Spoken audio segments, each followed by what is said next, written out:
भगवान ने रावण के सिरों को, भुजाओं को बार बार काटा है और वे सिर उड़ रहे हैं पूरे आसमान में और गर्जना कर रहे हैं। कहाँ है राम, कहाँ है लक्ष्मण, कहाँ है विभीषण, कहाँ है सुग्रीव?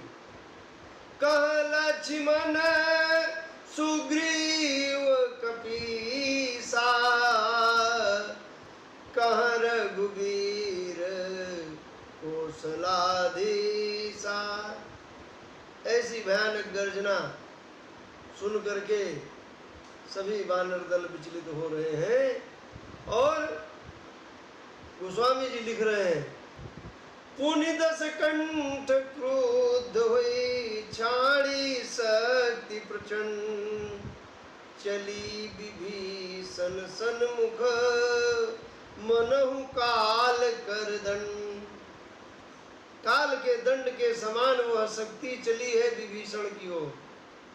और भगवान ने देखा है कि विभीषण अब जाना चाहता है।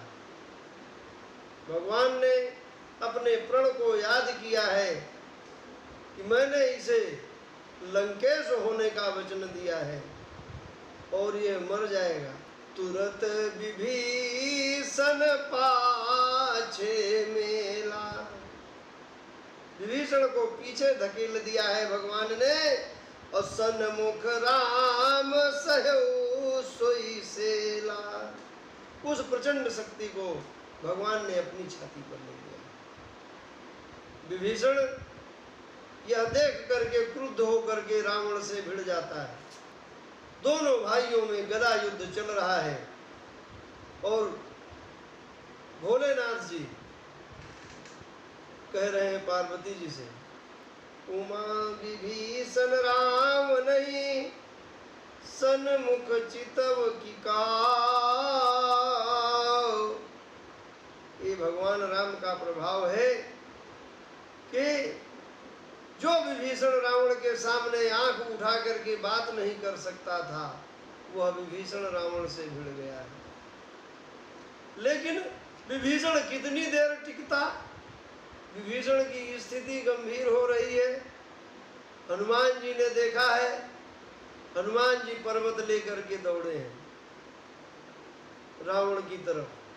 रावण के सारथी रथ और घोड़े को मार डाला है, रावण के छाती पर लात मारा है। ठाड़े रहा यति कंपित गाता, रावण कांपने लगा खड़ा होकर के, लेकिन गिरा नहीं है। ध्यान देने की बात।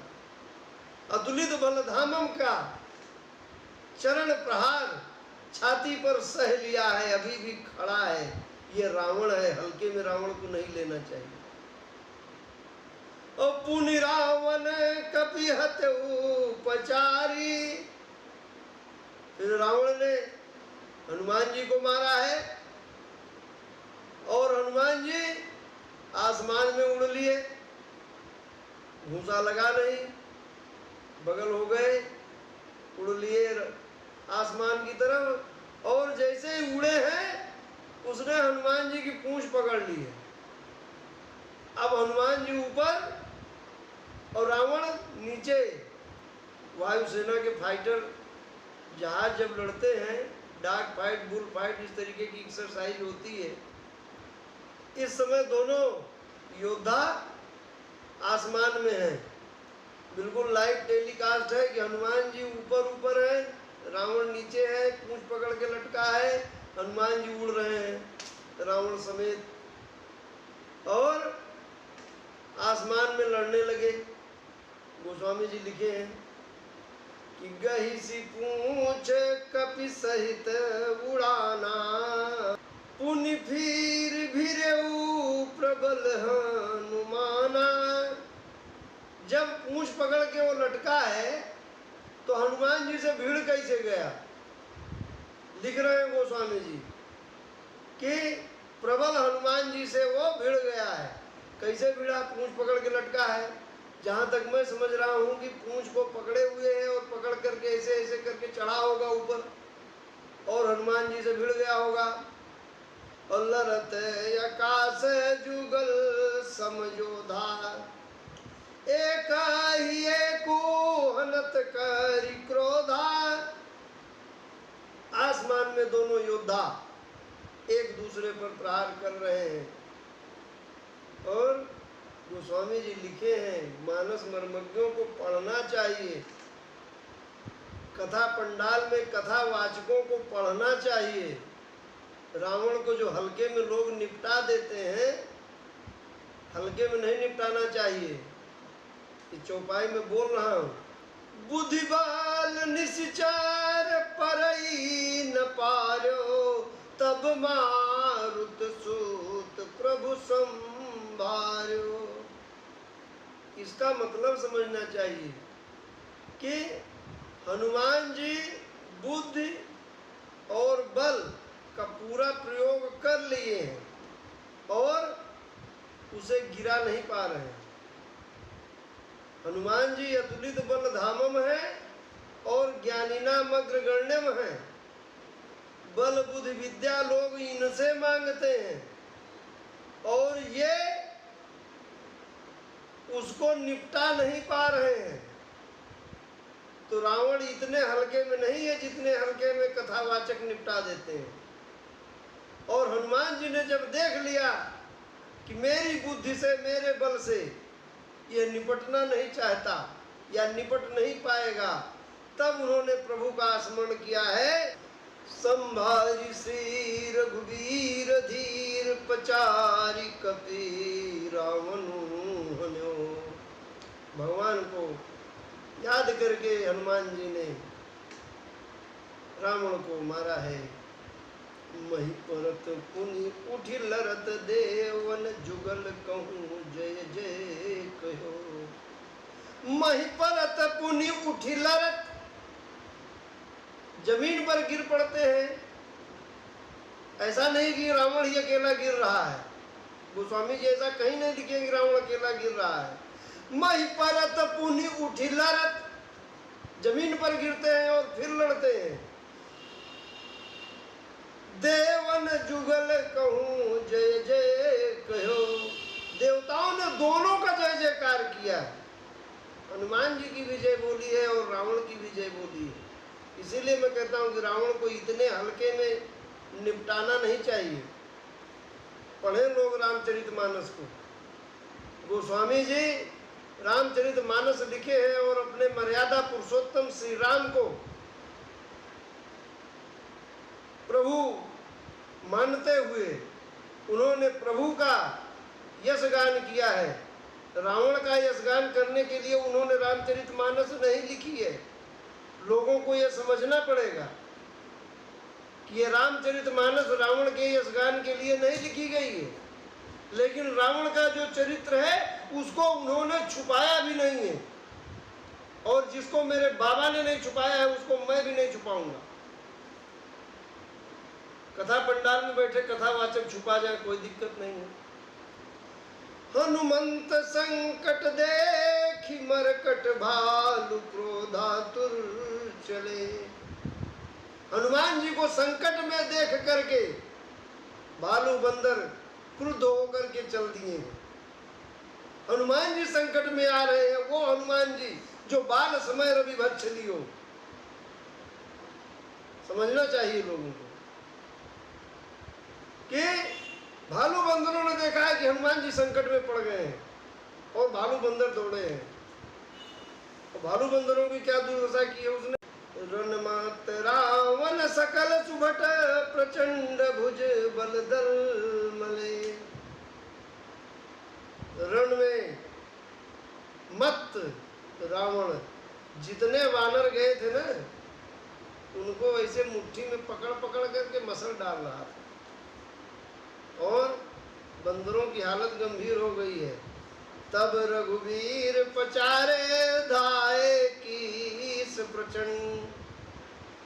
प्रभु ने ललकारा है वानरों को, तब काफी वानर एक साथ दौड़े हैं और ने जब देखा है कि बहुत से वानर आ रहे हैं, तब उसने फिर माया फैलाई है।